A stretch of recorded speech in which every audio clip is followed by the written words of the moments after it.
Hey everybody, welcome back to Gooseberry Homestead. Reba here. Well, everything in the garden is in full bloom and full swing of the end of spring here, and we are nearing summer very, very soon. Now, we are in the month of May, so we're about midway through now, and summer is coming quick. But out here in the garden, everything is looking pretty awesome. I have things rearranged and getting taken care of. Things are getting gone through. I still have a tiny bit of a mess right here, but that's gonna soon be gone. I am going to be getting some of those green stock containers from the green stock place, and non-sponsored. All right, I'm not getting anything for free. Paid for this stuff with my own money, but I'm going to be getting that. I'll be planting strawberries and possibly some of these herbs that I have going in these containers into those, and I'm trying to grow a little bit more vertically and freeing up some space, getting ready for summer yard sales and all that. So anything that I have extra of that I can sell off and, have go to a different area, that's great. I may sell some of these herbs that I have in these container pots along here, and then maybe start some new into the green stock, see how that all goes. I'm thinking I may put the green stalks right in this section right here on the pavement part, up underneath the edge of the house. I'm not quite sure. I want to be able to move them so they have those rollers on them.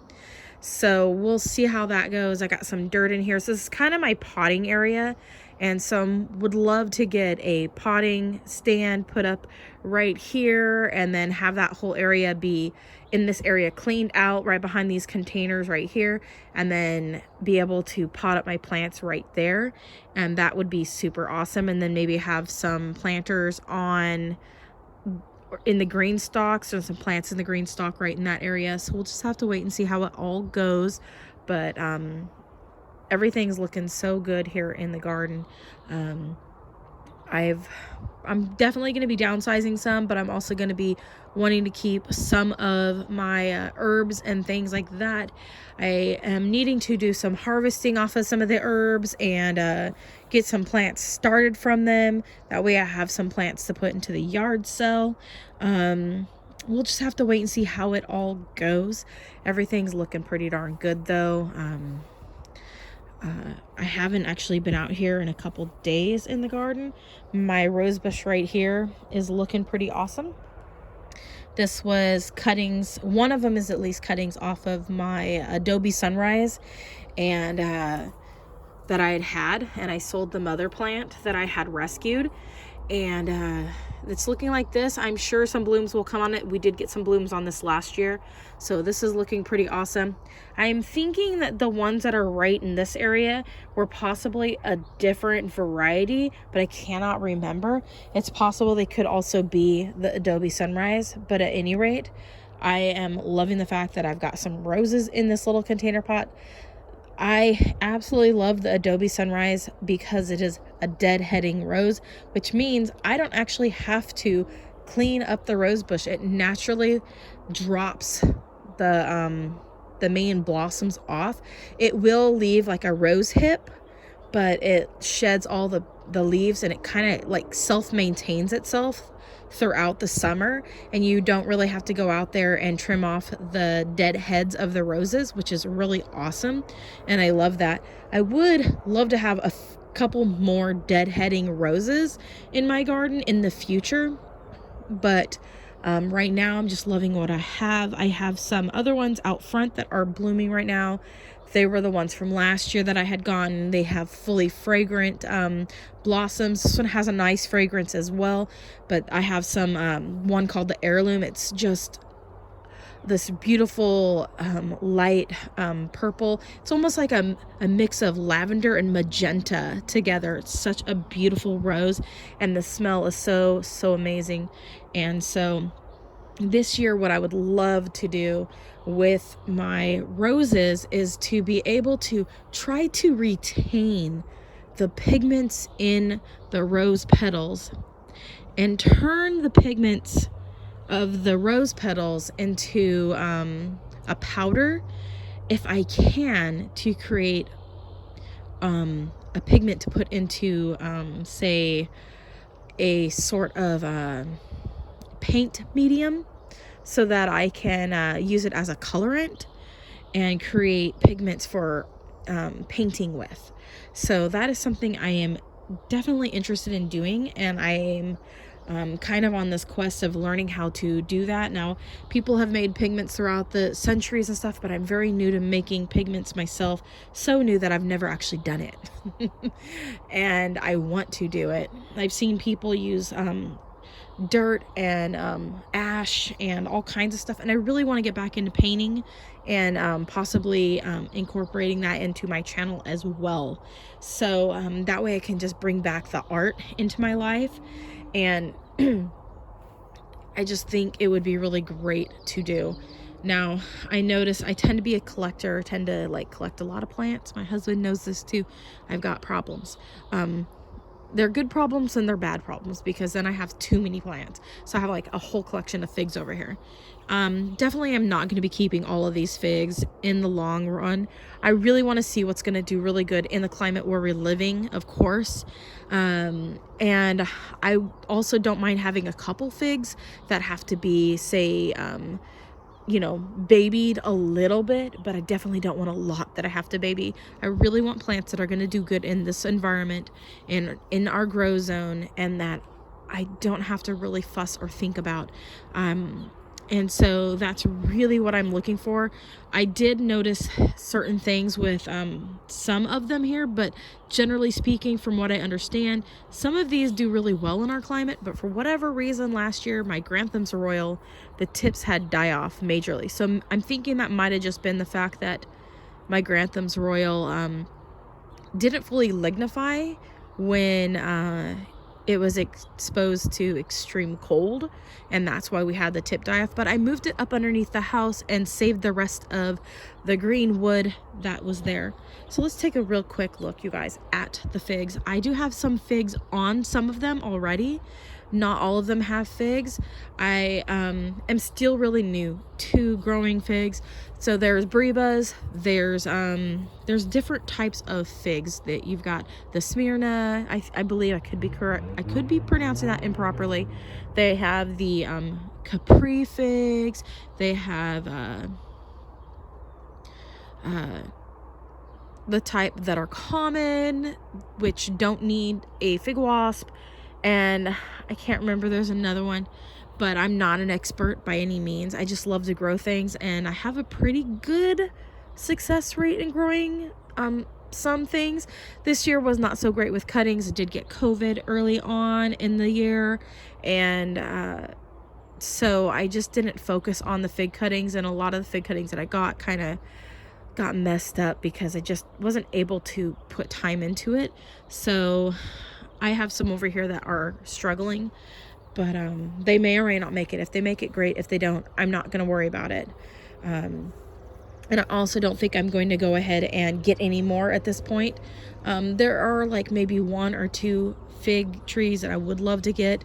I think I lost my Princessa fig tree because the pot kind of dried out a little bit in that greenhouse over there, which wasn't fully a greenhouse. It was just had one sheet over with basically a breezeway tunnel all winter long, and one of the pots got dried out, and I noticed that the fig suffered, and it doesn't look like it's alive, but some of the roots are, so we'll just have to wait and see. Now, I got this one here is supposed to do really good in our region. I believe this is Desert King. And yeah, this one's the Desert King, and it's looking really good. There's no fruit set. Some San Pedro's, that's the other one of the other types of figs that you can have. Now, when I say San Pedro, common fig, Capri fig and or that other one, the Smyrna and that sort of thing. When I'm saying those things, it's basically they're a classification of a fig, I'm guessing, if that's the correct way to say it. These, like certain ones will only, if without a fig wasp, will only make fruit. Like in our region, I think you may only get brevas on San Pedros. And then the next one, the main crop, you would have to have a fig wasp to pollinate it. So that's where they have the different classifications of types of fig tree that you may have. Depends on the genetics within that fig tree. Will depend on what kind of pollination that you need to have for those fig trees. Now, even the common figs can be pollinated with the fig wasp, and at which point you may end up with an amazingly tasting fig. Basically is what's gonna occur, and it's just pretty awesome. But up here, I'm pretty sure we don't have the fig wasp, but we're kind of in a little pocket that I think if we were to have a fig wasp introduced in this region, it's very possible, because they could survive. I am living up in the Pacific Northwest, and it gets way colder in Northern California, where the fig wasp lives, than it does here. And so in my thought process is, I don't see why the fig wasp couldn't survive in the Pacific Northwest, because of what I've experienced in my life, growing up in fig wasp country. And so it gets pretty cold where I grew up, and here it seems very mild to me. So take it or leave it, you know what I'm saying? But I've got all these beautiful figgies in here. Now, up in here, this one is the Olympian, and I've got a pretty good size fig right here that is forming, and it's looking pretty good. And then a little bit smaller one, and then down in here I've got a couple little figs on the branch down here as well. There's a couple there, and it looks like it might be trying to make a fig here, maybe. So for the most part, I'm just kind of looking around, seeing if I see anything new really quick. These are some of the newer figs this year. They're in pots that are labeled something else, but the names are on the outside of the sticks written in a paint marker. So I do need to make some labels for these so that I know what varieties they are. But for the most part, these are all looking good. Now I'm thinking the LSU varieties probably aren't going to do so great here. I'm probably going to end up parting with those. And being that I'm going to have a ton of really great figs as it is. And what I ultimately envision with growing these figs is that I'm predominantly probably going to make jams and jellies to sell at farmers markets.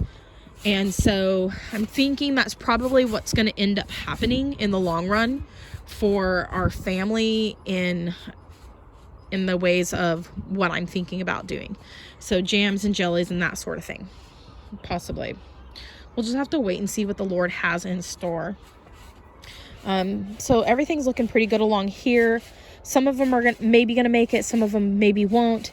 A couple of these, I got cream de mango, cream de mora right here. It looks like a couple of those may have survived of each variety that I obtained. And so we'll just have to wait and see how those go. It looks like possibly the I have a Capri, I think it's a Capri fig. It's a male fig, and I don't know if that one's going to survive or not. This was old 99. Not sure about that one. It was alive, and then I brought it outside to try to get it acclimated. But I'm just going to have to wait and see what happens. It had roots already when I got it, so we'll just have to wait and see. I just don't know. Now, in this fig pot here and this fig pot here, I've got the Olive City Gem Unknown. These come from my one of my family's trees in Northern California in the fig wasp area. I don't know yet if these are a common fig or one of the other types of varieties. I'm watching this year to see if we maybe get some figs on it. Now I've got a lot of cuttings in these one little pots, and then I did get some more cuttings from her, and I'm trying to root those now. Like I said, I got COVID early on in the year, and it kind of put a halt to me selling the cuttings that she'd sent me, and I had given away a few to some people.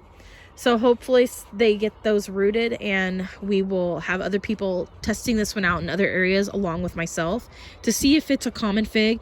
That fig, I tasted it last year. My niece sent me some of the fruit off of her tree, and she does have the fig wasp. And I do know that the figs that I ate were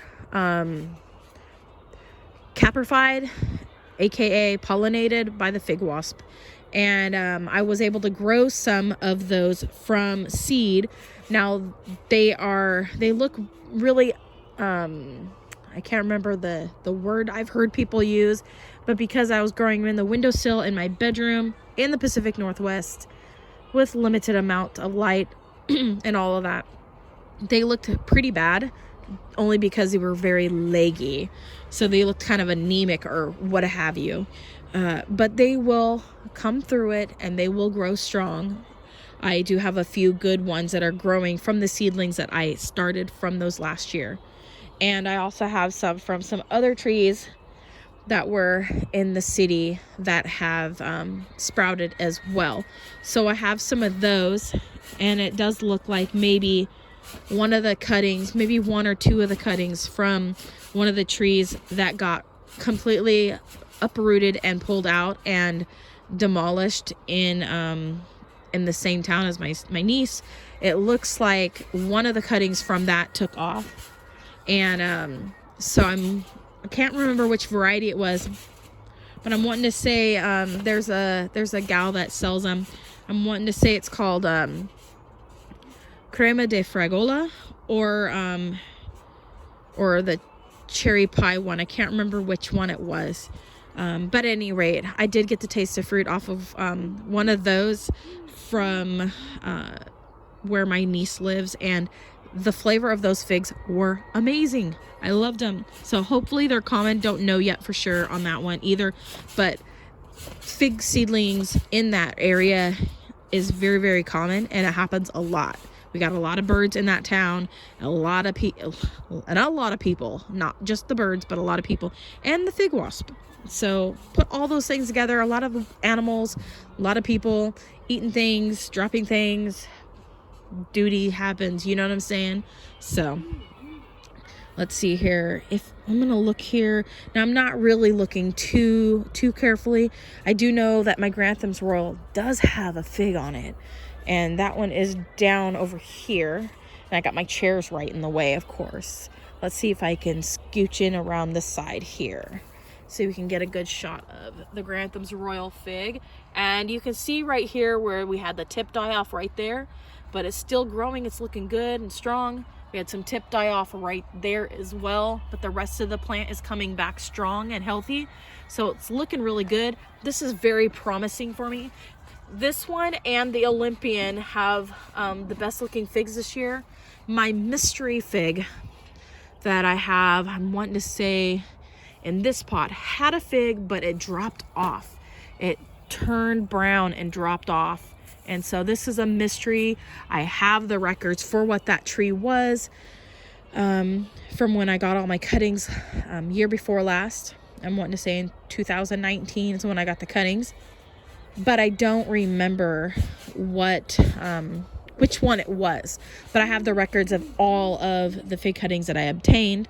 So it's one of those. I just don't know which one. And it would have been one of the ones that I would have documented as being dead, because some of the cuttings didn't make it. So I can narrow it down to at least maybe 5 to 10 different varieties of figs. So now we're just waiting on the fruit to actually come onto it. And when I mentioned towards the beginning of the video how some figs have different classifications, so like, you know, the Smyrna, Capri, what have you, common, San Pedro, this could be one of those types. It could be a San Pedro where, you know, or something, I'm not sure. Or it could just be that it's a young fig. That the reason why some fruit will just fall away if it's one that needs to be pollinated by a fig wasp. But the fig was too small really to be pollinated at this point, so I'm thinking that's probably not the case. Up in here, I've got a bunch of flowering kale. I just left the flowers for the bees, so that's what I was doing here in this section. I have some random other trees here and there. I've got some quince right here, which was a rescue. It bloomed this year. I don't know if I posted the video on it blooming. I don't know if the fruit's gonna set, but I did try to hand pollinate it with my makeup brush, and I did that with some of my apricots, and I've got apricots forming on my apricot tree. And then I've got my cornelian cherries here. I do want to get the yellow cornelian cherry, but I may just wait on that for now, but eventually I would like to get that. And then in here I've got some pawpaws. I'm going to be getting a couple more pawpaws. I think the mango one and another one. Can't remember the name of it, but it kind of has like a vanilla custard flavor. And the mango one kind of tastes like banana. So I cannot wait to get those and actually start getting fruit from those, because I really think I'm going to love those fruits, and they do well in our grow zone. And I think they're hardy down to 6 or 7 grow zones. So if we were to move, it would definitely be one I'm pretty sure I would be able to move with if we went to just a little bit colder grow zone. So I'm keeping that in my thought process too about trees that I want to keep. I want to definitely keep things that are a little bit more cold hardy. And so, yeah. And then right here, I also have some white mulberries that I grew from seed. And then this is a Nanking cherry. So it's like more of a bush variety of a cherry. So everything's looking really, really good. Down here on the end, the comfrey is in full bloom. It's about 3 feet high. It looks just beautiful. Full bloom. Got little purple blossoms all over it. Just gorgeous. The bees love it. And then right here is my rescue. I think I'm definitely going to part with it. I would love to have a one of these jujubes in the future. I really want one that's a little bit more healthy. I think this might end up going off to be somebody else's project. But we'll just wait and see how the summer progresses and see what it does. I'm really glad that it's still alive, which is great. But I just don't know at this rate. Maybe if I could air layer a section off, maybe I will keep just the part that I air layer. I don't know. I do have some little things to try to do some air layering with, so we'll just have to wait and see. Now, as for if there's any more figs, I'm going to have to come out and examine each individual fig tree to check. I think there is some on this Violetta over here as well. And yeah, I see like 1 or 2 on there. And then I don't know if there's any on any of the others, but I'm sure if we're going to get any more, those are probably going to be forming here in the near future, I would think. So I just don't know at this point. I did get some tubers. They're called, I'm wanting to say Okoa or Osha. I'm not sure how it's pronounced. This one is Red Bolivian Oka. So you can kind of see it's OCA. Probably butchering it, most likely. So we'll just have to wait and see, you guys. I'm hoping they grow good. It said to plant them 3 to 4 inches below the soil, so hopefully that was correct information, because I really want them to grow and create more tubers, and the tubers can get bigger than what I planted. So I'm really hoping that that happens and I can get some tubers, because I heard that they're kind of starchy, so they might work kind of like a potato, but they're not a potato. And since I'm allergic to potatoes, I'm trying out some other kinds of foods. Now, I don't expect it to be like a potato, but if it can act like a potato and maybe get a little bit more crunchy than, say, the sweet potatoes, that'd be awesome. That is another thing, sweet potatoes. I am growing some sweet potatoes as well. I cannot wait to actually be growing them in the ground one day in the future. I just don't know. Definitely not growing in the ground here at our rental because it's just really hard to grow in soil that has had a lot of damage to it. And like I've said in past videos, I don't know if I still have those ones up where people can view them, but the people who lived here before treated this property that we are living on as a trash bin, basically. And there is tons of trash buried in the soil. We have those little pill bugs or roly-polies all over the place on this property. They are healing this land because they break down metals and really bad toxins that are in the soil, and they come in and they will just clean up your land. So they're a really great bug, and I just love it. Love those bugs. They've always been my favorite ever since I was little. I just love them. They just roll up into a little ball, so I just love them. But anyways, right here in this round container, you guys have seen this before in my videos. I painted it last summer. It looks so awesome. I love it. And I have all these other little pots on here and circling around the bottom. Right now, in all the little pots, for the most part, I have either mint, specialty dandelions in this one here, or blueberry bushes in the smaller ones. And then the top one is one that's not going to biodegrade by the sunlight any longer. And I have a actual ceramic and or special terracotta type pot that's been glazed over a little bit, and the bottom saucer that matches. And it's kind of an art piece because it's got like it's got unevenness to it. But what I did was I planted that blooming quince, flowering quince that has the double blossom. Can't remember the name of this one, but it's kind of an orange color, and it's at the end of its cycle now. It still looks really pretty on the camera, but I got great photos of this while it was in full bloom before the flowers were spent on it, and it just looks so great. Same with these. I got pictures of these before they turned white.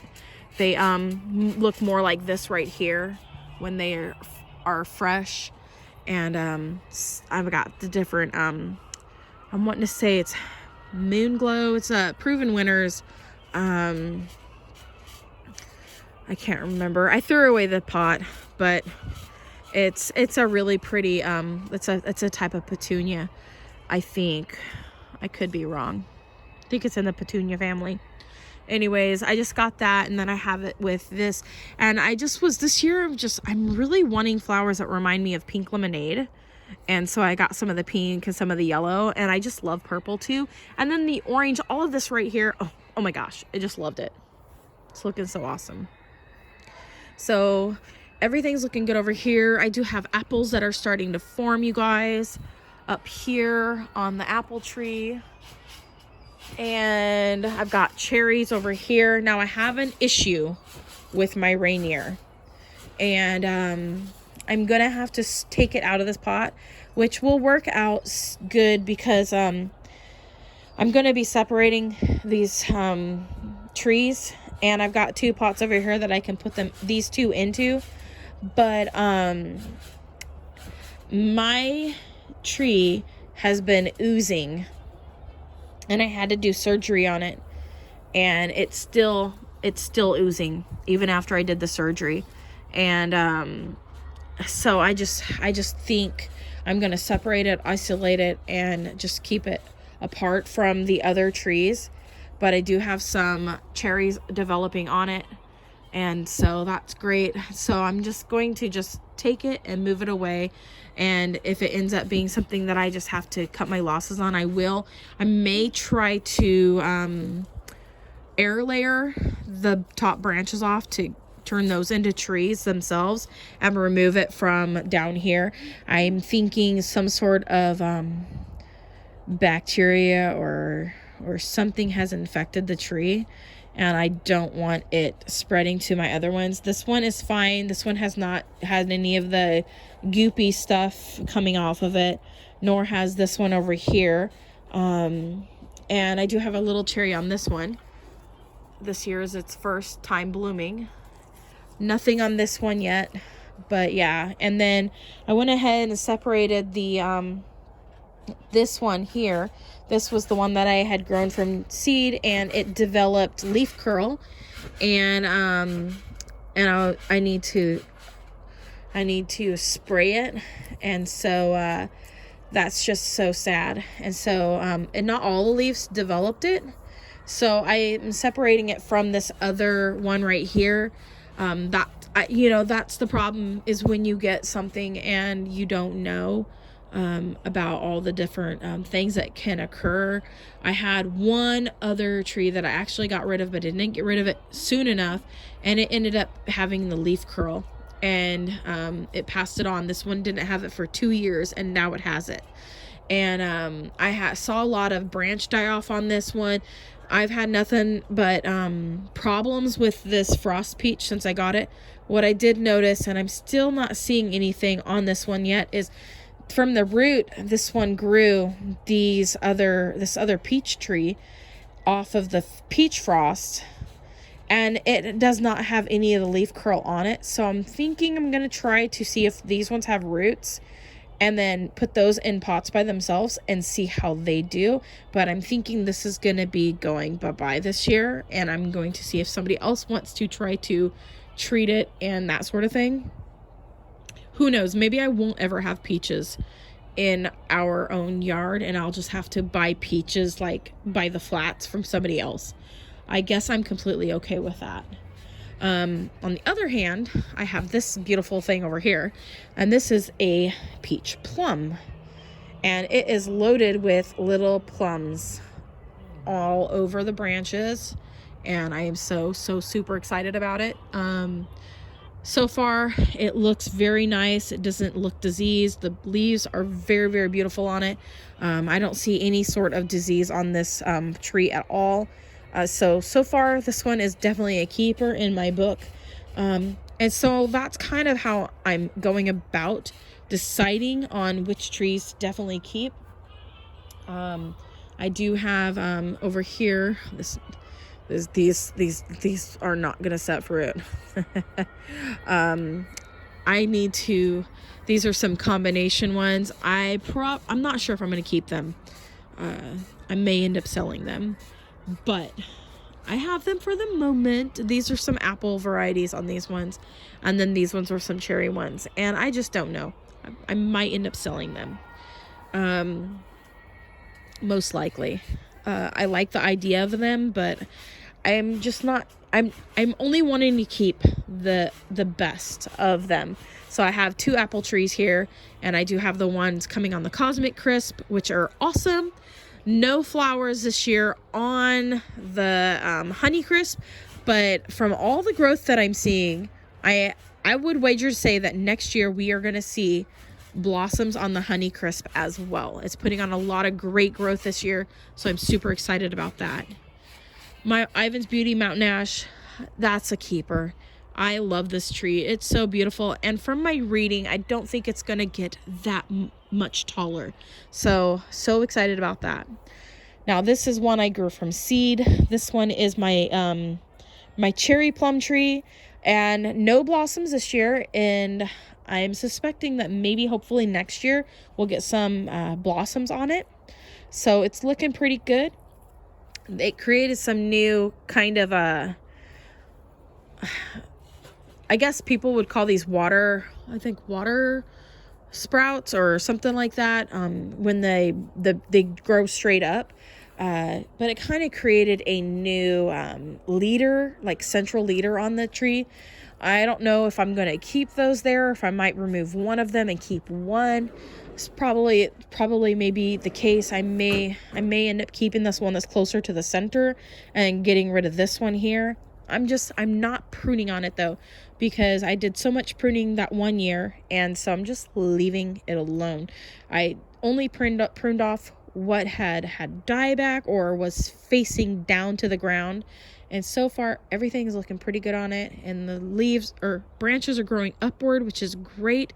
And it's got that nice little goblet. It's going to be kind of a smaller, compact tree. And I'm kind of growing it closer to the ground. So we'll see how it all works out in the end. You know what I'm saying?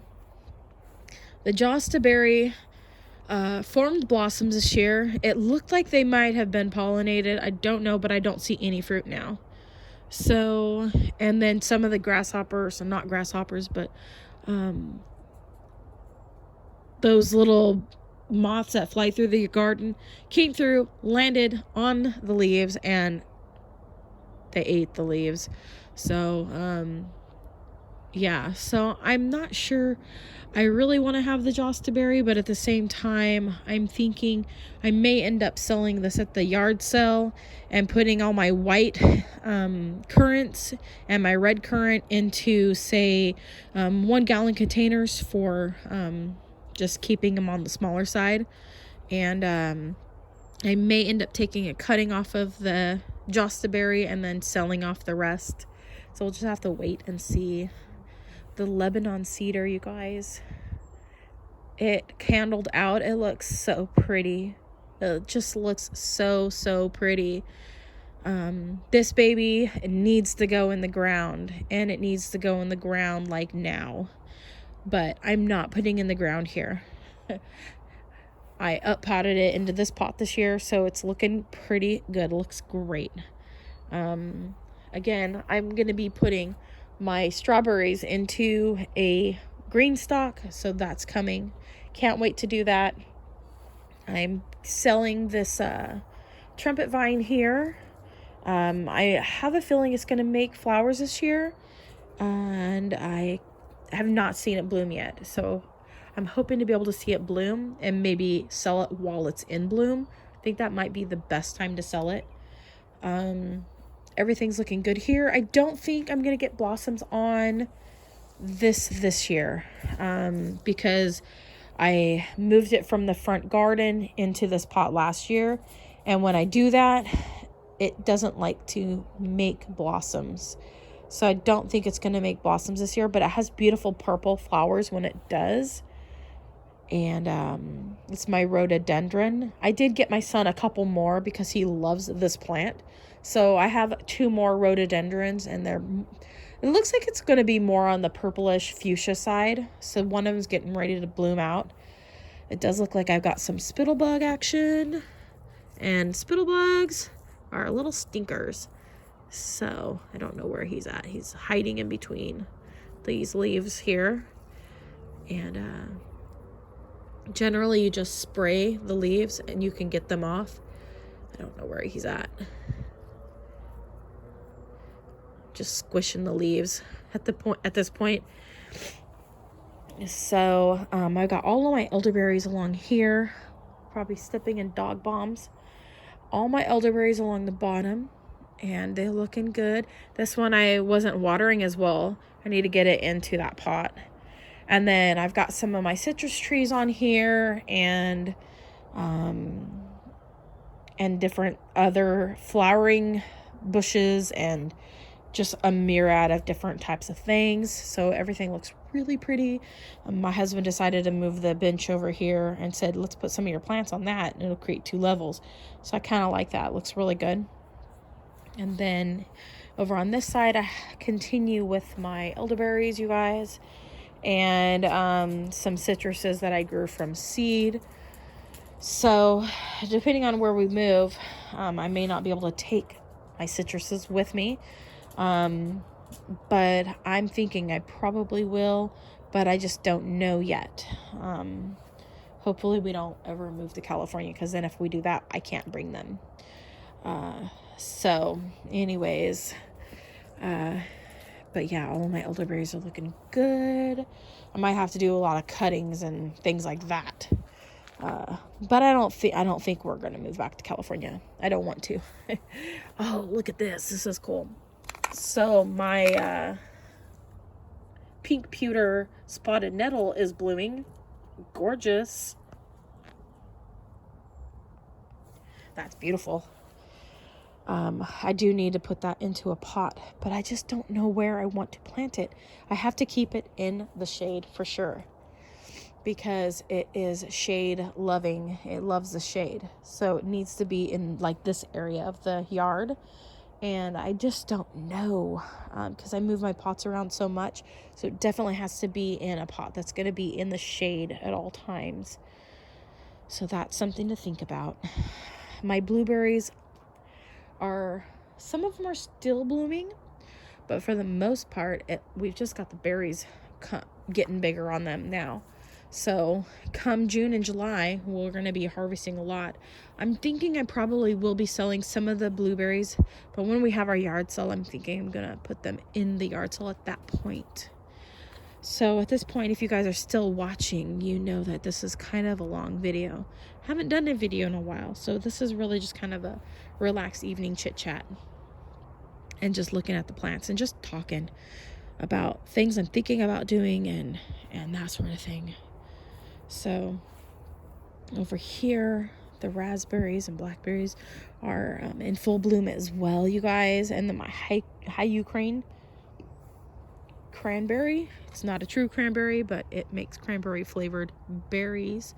I do have 2 plants down here that have popped up, and I know that they're new because they've got their first leaves on them. So those are totally new plants that came from seed from it. So this is a self-fertile plant. It has, I believe these are the male flowers on the outside and the female in the middle.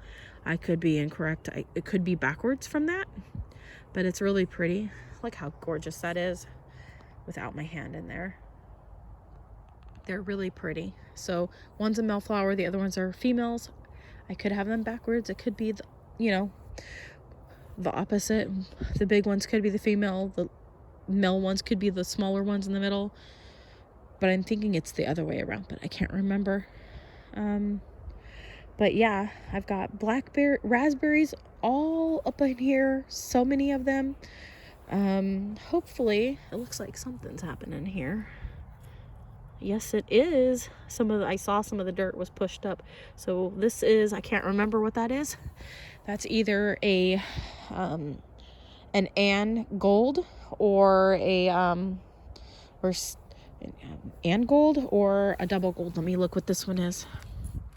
This was the Ann, so this one's going to be the double gold. And I planted that in with a tulamine. I need to get labels on all of them, but once I start making the berries, I'll be able to tell what varieties they are. I have satin and loganberry in this one down here, and then this one here has some thorns on it, and I was all excited because, oh, we got berries forming. The reason why there's berries is because I have the Marionberry in this one, and I'm going to be selling this one this year. There's some other berries in there, but because the thorns tore me up last year, and I figure, you know what, I'll deal with just a couple rose bushes.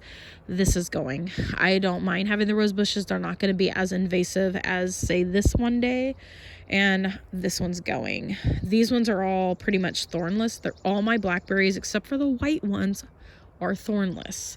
So, I'll go ahead and keep the thorned ones that are white, and these are these ones. These are the snowbank. We've got blossoms. I got so many blossoms on this year. I bought this plant last year at the Bargain Garden in Olympia. I found it there, and I bought one. And I'm so excited because I'd gotten some smaller ones. My sister had bought me some smaller ones to share with me, and here's one of them. Right here, and I pulled out the rest of them from the pot because my sister is getting married and she is buying her own place, and she wants some of those plants that she had bought. So I dug up the ones that she had bought and I popped those babies into a little pot for her, and those ones still are pretty small and they haven't made any berries yet. But this one I found at the nursery, and I got it last year, and it grew like 9 feet and it already has berries. And what's up with that? Almost every single plant that I've gotten from Baker Creek so far have all been on the small side. I don't know why. I had gotten this other fig tree from another place, not from Baker Creek, but I had got it from another place, and that tree still hasn't given me fruit either. And that, I'm wanting to say that's the yellow long neck from Eden something, I can't remember. Anyways, I haven't gotten any fruit on that either yet, and that's been a couple of years. So some things are still kind of small and no fruit. So sometimes you gotta wait a couple of years, sometimes a little bit longer than that, depending on how big the plant is, how well it's doing. So in here, and then we're gonna wrap this up because it's a long video. My greenhouse is breaking and it's come to the end of its life. I've gotten at least 3 years out of it almost. And everything's looking pretty good. I'm going to be taking the top off soon and then just letting everything be out open to the elements. But, I've got gooseberries along the bottom, and I'm thinking I might go ahead and actually sell them, put them in the yard sale. Then I've got some fig startings in here, and because I wasn't feeling good, you guys, early on, I just popped these ones that were in my fridge that needed to get rooted. I put the different varieties in the container pots, but I didn't fill it too full, but there's at least in some of them maybe 8 or more. This side are mostly the ones I got from my niece's house, so if they make it, they make it. If they don't, they don't. But I wanted to give them at least a shot to try to survive. And then the rest of them were other varieties that I'd wanted that I'm trying to root, but because I wasn't feeling good, I just put them in the pots, and I'm just hoping for the best. I've got some coledoms. I've got like 1 or 2 that are in here that have stripes. The Jolly Tigers died on me in the house. They were going great. My son was all excited. I was loving the stripes on the bark, and it looked like they died. And so I'm really bummed about that. I was really hoping to get a variegated fig in my collection. And so now we're just waiting. I think I have 1 or 2 in here that might have variegation to them. But if they make it, they make it. If they don't, they don't. And I'm at this point, I've got so many fig trees now that I don't know what to do with. Once they start making fruit, then I'm going to be in a world of hurt, I think. But yeah, everything's looking really good here. All my other specialties, and I've got some other figs here. This is one from in the same town. It looks like 1 survived, and then this one's Belmont Beauty, and that one survived the winter. I started it in the fall from the cutting, and then these were ones that I had in the house, and then I up potted really quick because I needed to get them out of the house because my family didn't want my stuff in the house anymore. So it looks like they're going to survive, so I'm really pleased about that. So I'll probably move them up here for a short time, just so that we can mow, and so they get moved around the yard. I can't remember what variety this is. Somebody sent me this one for free. I just paid for the shipping. I don't remember what variety it is. I'm gonna have to go back and look, and then maybe write on the plant, or make a plant marker, or write on the pot or something. I need to document that. Luckily, I keep all of my correspondence so I can go back and look and see. And then I've got rosebush starts here that look good. And this one is a male fig as well, and it looks like it possibly survived. So anyways, you guys, thanks for watching. Comment, like, subscribe, click that bell button. As always, have a wonderful day. Love what you grow and grow what you love, and God bless. Bye.